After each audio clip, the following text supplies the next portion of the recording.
Hey, good late morning, early afternoon, everybody. Thank you for jumping on. Just real quick, wanted to let you know that you are able to come off of mute and ask any questions, voice any comments or concerns that you may have. The more interactive we make this, the more interesting it becomes. So feel free to unmute yourself, ask any questions, give us any comments, anything that you want to talk about. We'd be happy to listen to you guys for a while instead of doing all the talking ourselves. But I have Brandon Hall with us today, and we are going to wrap up 2025, move into 2026, and even touch on a little bit of 2027. So we're going to throw 3 years at you all at once. Promise to have you off of here by 12 o'clock, and hopefully you'll have a good bit of information. All right, our recap of AEP. Um, it was really busy. It was definitely a busy AEP, filled with questions, but there wasn't a whole lot of plan changes. Now, some areas that varied. Definitely can't take that away from you guys who had to go out there and rewrite a ton of your clients. But overall, this was a growth year for the most part, which means that a lot of your clients were already in the best plan for their situation, and you were out there acquiring new clients, and that has shown through. That does not go unnoticed, even though you might feel like your production was a little bit off from where you wanted it to be. In large part, it was mostly new business, and that's amazing. And we learned a ton of things going through this AEP. This this was the first one, and I have to laugh a little bit because, even with our captive agency, Senior Financial Group, clients called in and they wanted an appointment. And our appointment setters, look at their meds and their doctors that are in our CRM, and they ask if they have any changes. Client says no, and they're like, well, your plan's not going anywhere. You're on the best plan for you. That's okay. I want to see my agent. Clients really wanted to be seen. They wanted to be heard, and they wanted those appointments, whether, wow, that's a good word. If it was a one-on-one appointment, they wanted to come in person and see their agent. If they wanted to talk to you on the phone, they wanted their time and their attention. There wasn't a whole lot of people that did not want to be talked to. And this did cause a lot of time. This is what led to such a busy season in seeing clients that were really on the best plan for them. But good agents did two things. They took that meeting as an ability to cross-sell and offer them a hospital indemnity, cancer plan, or even a dental plan. And that worked out very, very well for a lot of people. They also took the time to ask for referrals. Talked with one agency, and anytime that a client who is already on the right plan for them in their situation wanted an appointment, she asked them to bring a friend. And I'm telling you what, she did amazing this year. So we're going to go over some of our agent success stories and what led to that. And I think that you'll see some major trends, but everybody who did well paid attention to their current clients and took the opportunity to gain as many new clients as they possibly could. Courtney, one thing that was a little different this year as well is I know we all remember fondly the government shutdown at the beginning of AEP. And there was a lot of confusion and there was a lot of concern from beneficiaries not knowing what's going on. And so the agents that took those meetings, those personal meetings, those phone calls, and spent the time with them helped calm nerves, even if they were in the best plan available for them. they wanted to know and hear from someone and to just kind of ensure that, hey, everything's okay. Even though the agents and we at National Contracting Center, there were days that we were wondering like, what's going on? What we were just as confused and as scattered sometimes as some of the agents. But those that, like you said, took the time to sit with their clients and advise them, and we're going to talk about it in a couple slides as far as volunteering information and just confirming with their clients that they're in the best plan for them. That solidified that relationship, and I know that that will pay dividends down the road, not only in the referrals you were talking about, but business staying on the books as we move into a new plan year. We're going to talk about a little bit of 27 plan. So all of these changes, I think the thing that we learned in this AEP is that the clients wanted attention because they needed someone to educate them on what is going on. And our agents did a fantastic job at doing that. Absolutely. So this was a big deal, and this has been happening more and more over the last couple years. But this year, agents who have historically been in-person paper app agents even made a change, and they embraced a hybrid approach. So what we saw were agents having in-person appointments, and then they would have a phone appointment.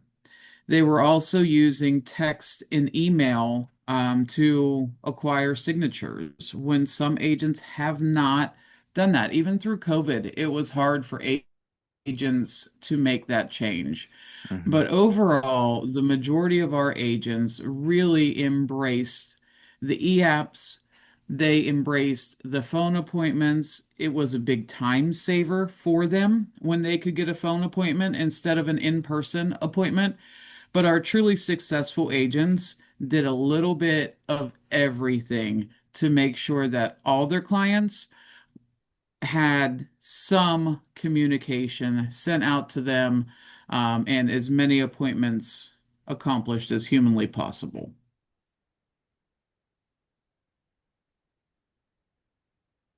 This was a big one. Strong referral partners were amazing for agent growth.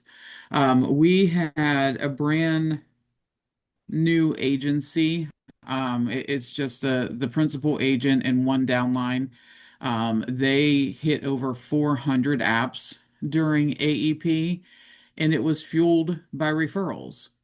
We had one agent in the Carolinas who works with multiple different dialysis clinics that send her referrals. She did amazing, insane amount of production from those referral partners. Um, I can't say it enough.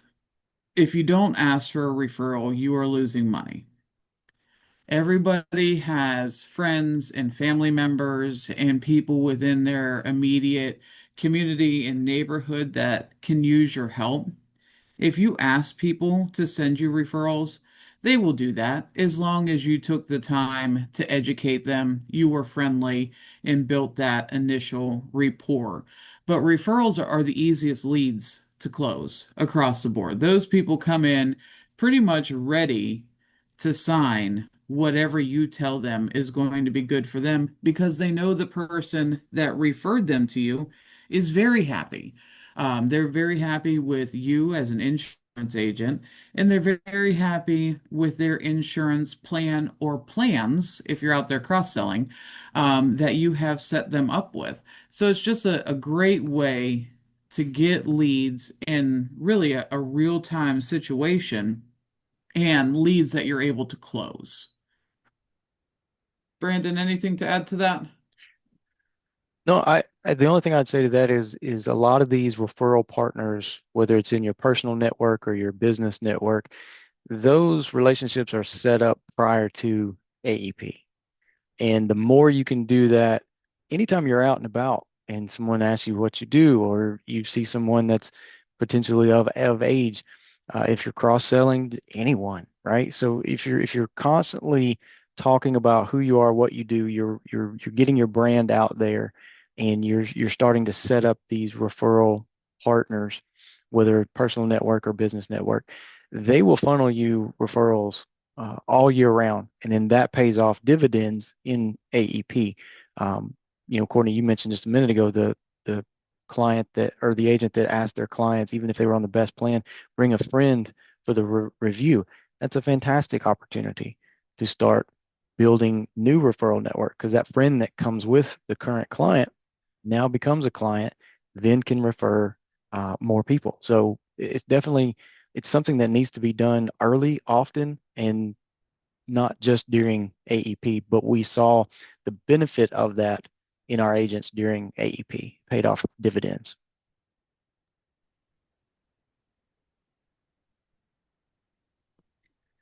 Was also something that was very refreshing to see.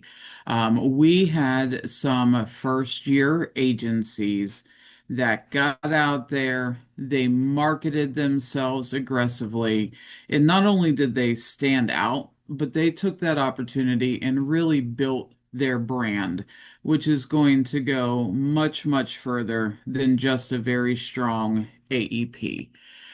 This has been a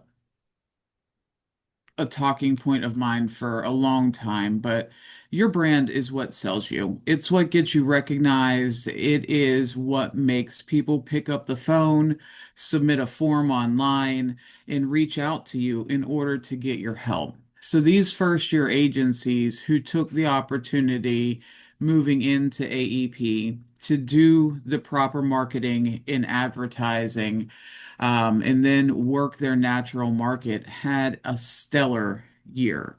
But one thing that was common across the three agencies, who were again first year agencies with a very, very good AEP, they were not first year agents, but it was their Mm. first year with downlines.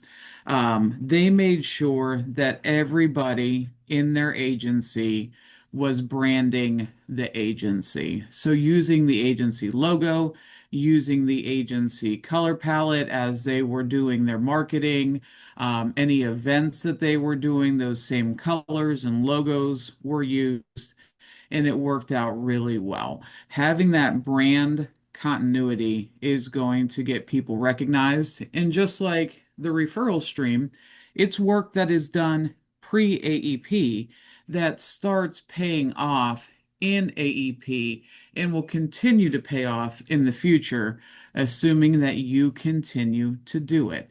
So again, the more that you're out there marketing yourself, the more that you are getting yourself to stand out within your community, and get those leads coming in to your door, whether that's through your website, social media, phone calls, a combination of all of those. It definitely works out for the best. And if anybody needs help with that, our sales development managers, they are fantastic at helping set up marketing guidelines and marketing assistance. But we can also get you with my team, which is the marketing team as well, and we can help you with that, branding of an agency. Or if you're a solo agent, don't think that this is strictly for agencies, because if you're a solo agent, you are the brand. You need that as well, and you need to get that.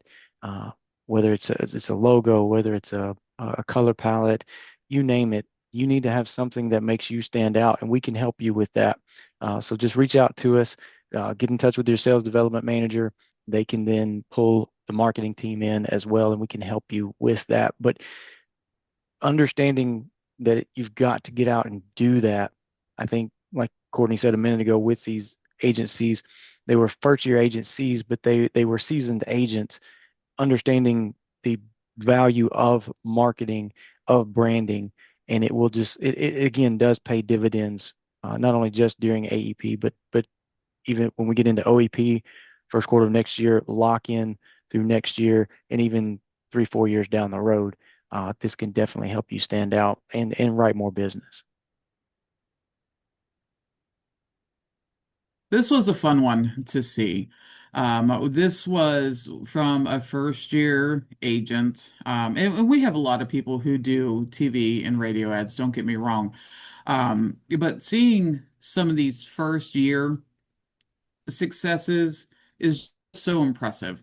To watch somebody who, barely knew how to spell Medicare to somebody who truly understands and is able to educate people on Medicare do well with anything, it's just refreshing across the board. So this particular agent used strategic TV and radio ads, and she was booked solid, all AEP. This was actually an agent based out of Mississippi. Again, first year in Medicare. She is over 120 apps currently, still counting. There are still some enrollment abilities before 1/1 is completely closed out. And I will say that according to her, the radio ads worked better than the TV ads. So something to keep in mind there. When you're looking at doing a multi-point marketing campaign, keep track of where your leads come in so that you know where to focus your money. This particular agent isn't going to stop doing TV ads, but she is going to put more time and more money into her radio ads because they're what is driving the bulk of her leads. But she also knows that eventually the TV ads will also pay off because people will start to recognize her. They'll start to recognize her brand, and that again will just feed that lead stream for her, and it will end up paying off. But right now, radio is cheaper, and it's getting her a better result. So that's where she'll be focusing her money. If this is something that you are interested in, it is something that we can help with the compliance aspect of, and we can also, help you overall with any word tracks, anything that you might need. There's also some abilities, and we have some of our more veteran agents who are doing like longer radio and even TV spots, where they're answering questions in live time for beneficiaries who are calling in. That's also really cool to see. And again, something that we could help you out with if you are interested.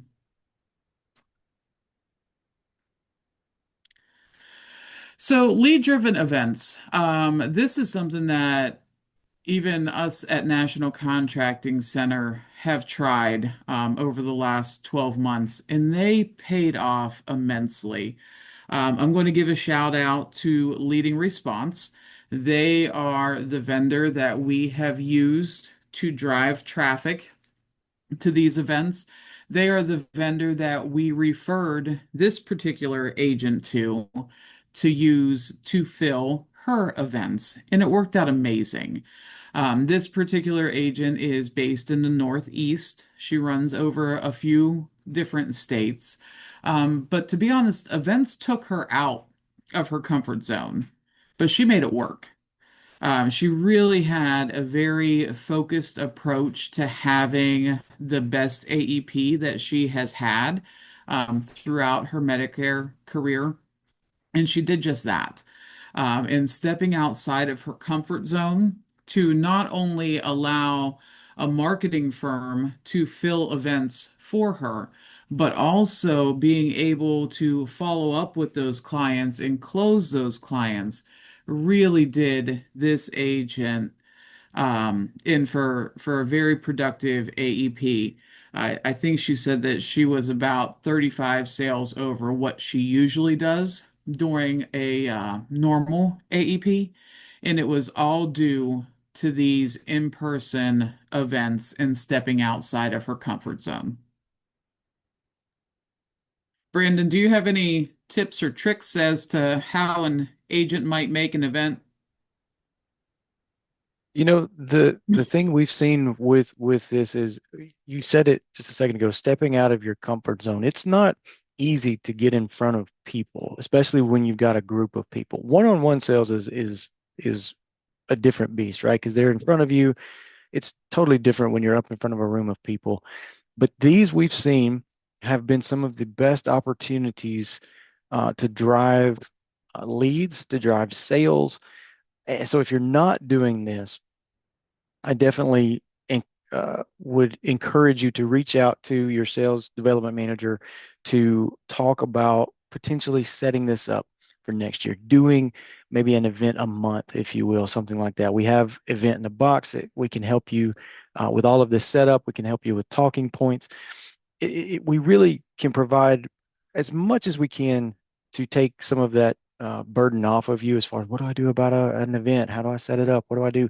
We can help you with that. And then we can give you talking points as far as what to say when you're there. But this is by far we've seen this year, Courtney, what we've seen agents, they started events back in first quarter of this year, and they've run events all year. And when we told some of them, hey, you can even do events during AEP, they kind of laughed at us because they were like, well, this is the busy time of year. Well, yeah, there's more people that need that information, and running these events definitely are going to be the best way to get in front of a lot of people. So if you haven't done it, I encourage you to. You might find that you are a fantastic speaker and you start getting calls from multiple locations. Hey, I want you to come speak here. I want you to come speak here. It can lead to more opportunities. I know of one agent that started with a small networking group where they asked him to kind of just give a brief presentation of what he did. So he did, and he said, I was so nervous. I thought I bombed it. I thought they weren't going to ask me back. The next week, the head of that group called him, and that group actually was a member of a multiple group session. So there was five of his groups elsewhere, and all of those five groups asked him to come speak at their events. So it's a networking opportunity as well. So I definitely would encourage you to look into it, to think about it. If you need help, reach out. We can help you get started down the right path for sure. Yeah, absolutely. And just real quick before we jump into this slide, there are two different types of events that you can do.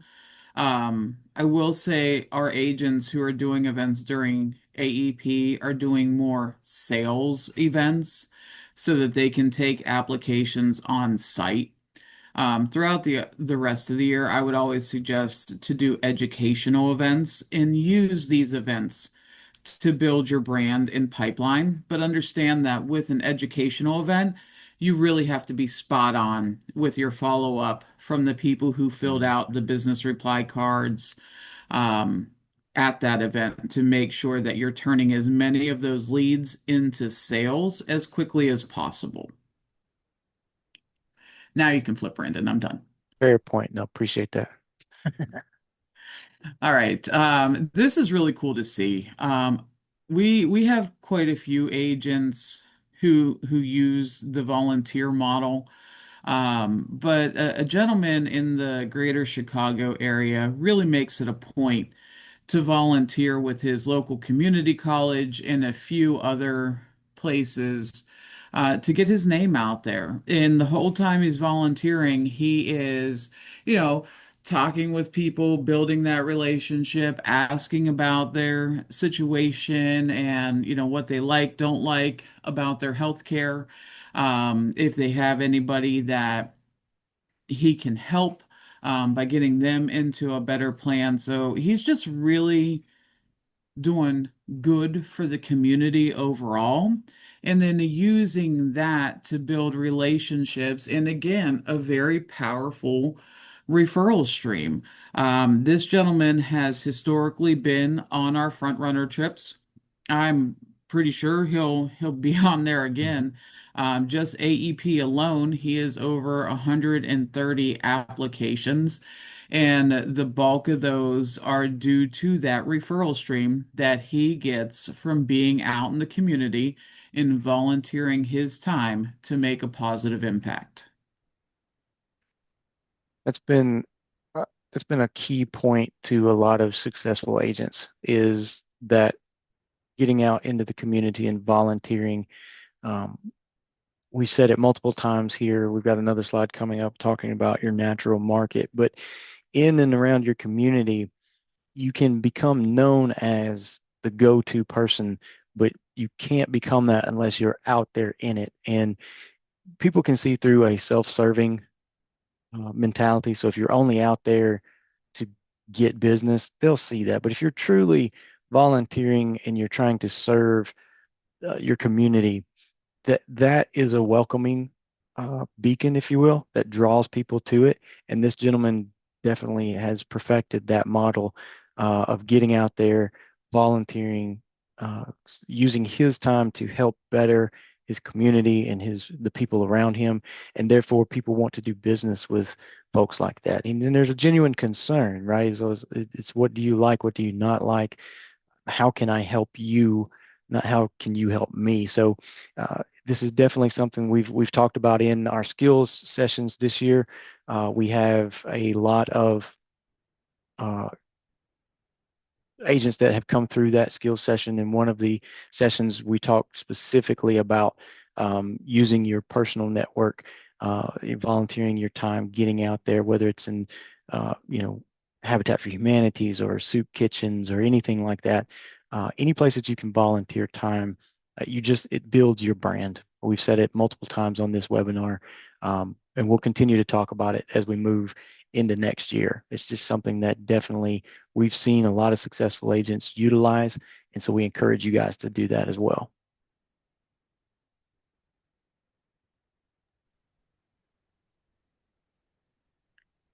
So there are going to be some of you that see this slide and think, what the heck is a natural market?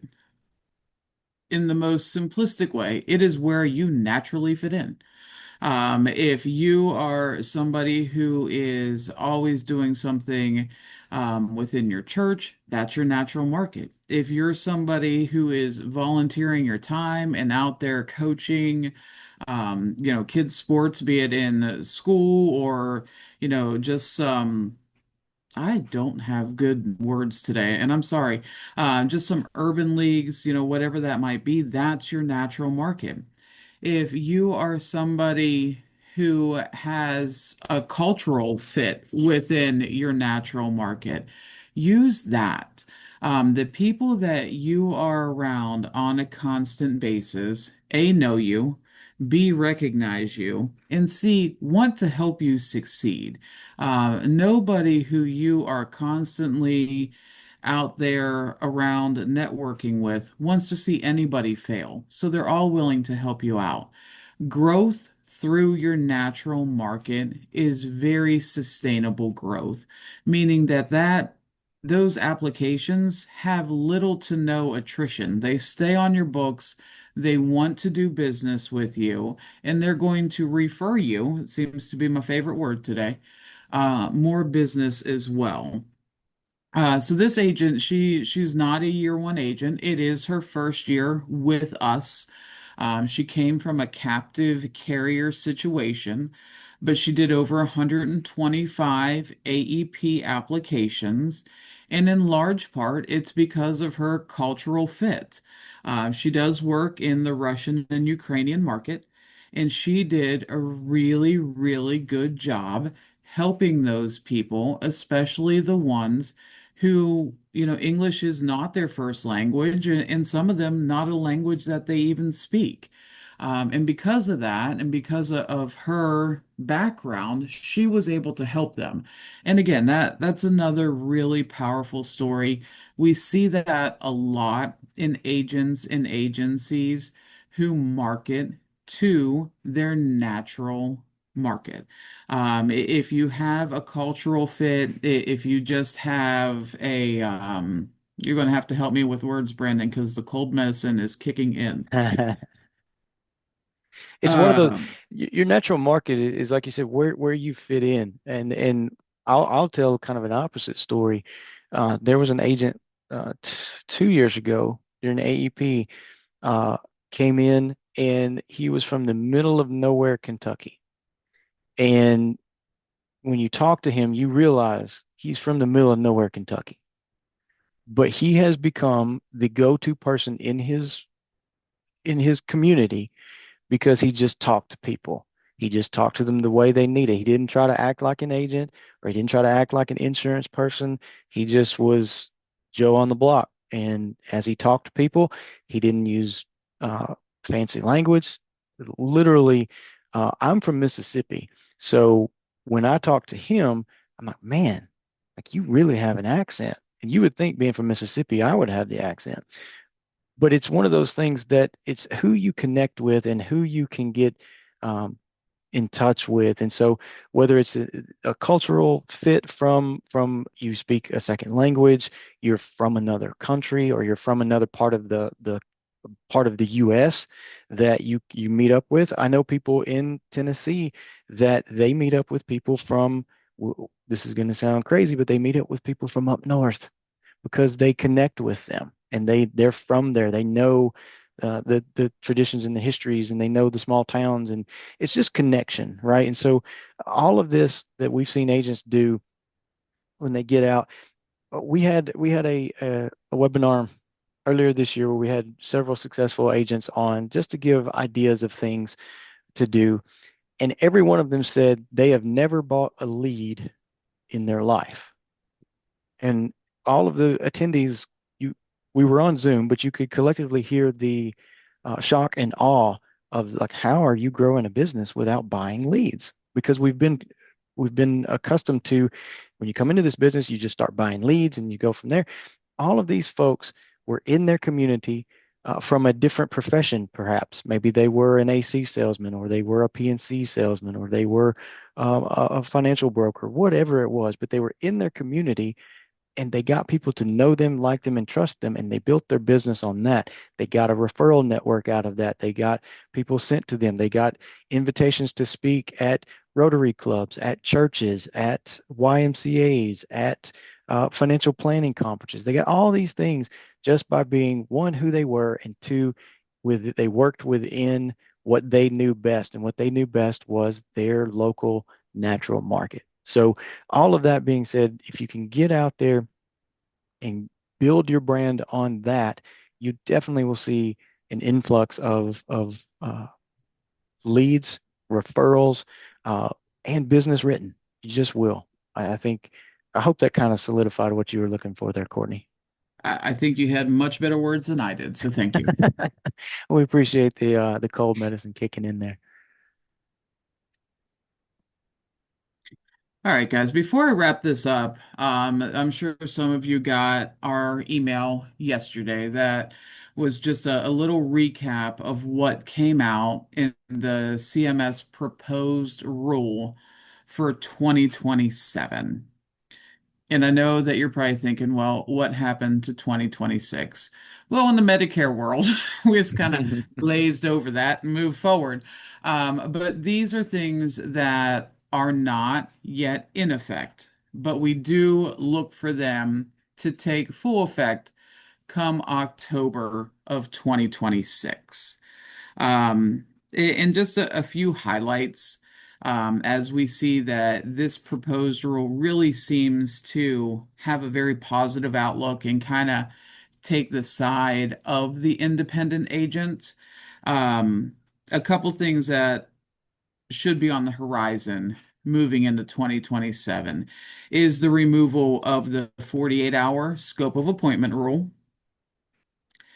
You should be able to collect scope of appointments at educational events, so that's a nice change.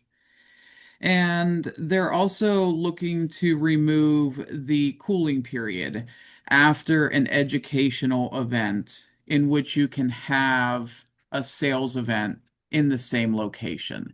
So currently, you can't have an educational event in one place and then follow it up with a sales event.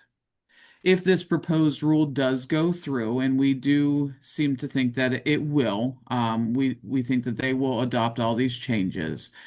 You will be able to have an educational event and follow it up with a sales event in that same location.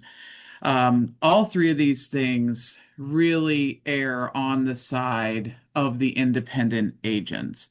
And we look to see a very positive 2026 going into 2027.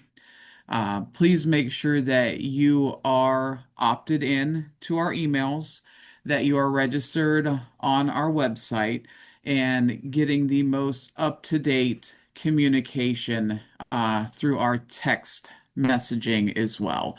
So, text, email, social media, those are all National Contracting Center's way of getting information out to you as quickly as possible. If you are not, Brandon, is it a friend of ours on Facebook? How does that work? I think that's right. There, each platform's a little bit different. It's funny. If you go to any of our socials, this is the speak that all the kids are saying these days. Like, subscribe, click the bell for notifications.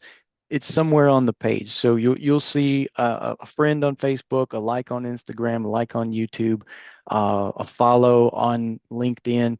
Anywhere that we are, we hope that you'll join us because we try to get as quick of information out to you as possible. So when there's changes, updates, or just saying, hey, here's what's going on in the office today. Uh, we try to throw that out on our socials just as quick as possible. Our texts, if you opt into that, we send a weekly text that's usually some sort of information about something that's going on. If there's any time during the year that there is a CMS alert that goes out, or if there's a carrier issue that comes up, we usually try to send that out via text and an e-blast. But sometimes our texts can get out faster than our emails. So anywhere that we are, if you will sign up for that, we definitely can get you any of this information that's coming out, whether it's 20 plan year 26 or into plan year 27. We'll definitely get that out to you. Thank you for that. And guys, most importantly, we really do appreciate all the hard work that you put in to being your own small business owner. It is impressive what you are able to do in such a short period of time through AEP, and we appreciate every single bit of it. We do wish you a very happy days, Merry Christmas, Happy New Year, all the things. If you need us, please give us a call, send us an email, shoot us a text, or even get on some of our social platforms and drop us a line that way. We look forward to working with you in 2026 and 2027, and I hope you all have a fantastic day.